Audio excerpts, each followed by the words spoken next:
Hello, my name is James Johnson, and I am recording this video to discuss various dispositions that I have personally in my classroom.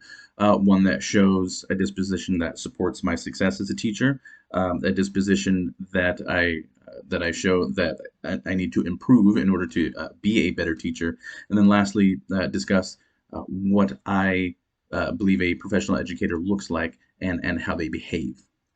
So, firstly, uh, the disposition based on the COE teaching disposition PDF that we were provided, the disposition that left out to me the most was the disposition of dedication. It's not as though I don't show any other dispositions positively or negatively. It's that this disposition is fundamental. It lays beneath the rest of the dispositions that I have, the way I manifest myself as a teacher.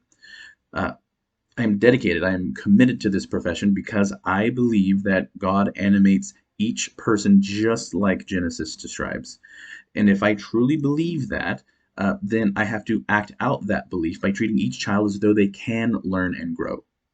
Furthermore, if students can learn, but they are not learning, then I can only act as though I need to do something else in the classroom. A disposition that I need to improve on as an educator is reflection. It's not as though I do not reflect on my teaching. In fact, I reflect on my teaching very regularly. But specifically, especially in my early years, I did not have a habit of writing down my reflections in such a format that I could access them the next year when planning that same unit. And so what that resulted in is uh, multiple years, 2 or 3 years, where I would teach a lesson, think to myself how it went well, how it went poorly, how could it improve, and I would come up with, XYZ solutions to my issues. And I'd think to myself, great idea. We're going to try that next time, and we're going to see how it works. And then come the next year when that lesson would come around, either I would not be able to remember the ideas that I generated, or it would not even occur to me that I had reflected specifically on that lesson. And therefore, my lesson would not improve to the extent that it could have. In recent years, I've done a much better job of physically writing things down. But I still have a lot of room to grow in that regard, and I'm continuing to make those strides. So that's certainly where I think I need to grow the most as an educator. And lastly, I believe that an educator needs to be a model of what a student could be in the future.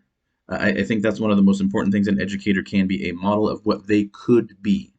And so we need to communicate to young people that they could be professionals, which is to say they need to look at someone who dresses professionally. I have my school polo on with my badge and my slacks and my shirt tucked in and all that good stuff. These young people need to, especially those who are not exposed to professional adults for any variety of reasons. Students need to see that humans, adults that they interact with, that they know and that they trust, behave in this way means that potentially in the future they could be this way as well. And we're kind of a bridge to that, kind of an image that they can hold in their mind, like I can be that. Similarly, but less visually, teachers need to behave as though they value the truth more than the way they're perceived by their students. And what I mean by that is we need to have a love for the truth in the sense that we deeply love communicating what is true about the real world. That being said, we also have to behave with a type of humility that communicates to the students that realizing that we've made a mistake or that we were wrong on a particular something doesn't mean that our value as human beings is diminished because our value is found elsewhere in that animating breath from God in the beginning. And that when we make a mistake in the class, that it is okay that we completely, openly, transparently take responsibility for our mistake. We don't beat ourselves up about it. We acknowledge it, and then we move forward to try to make things better than they were. And in that sense, we're modeling what students can be in the future.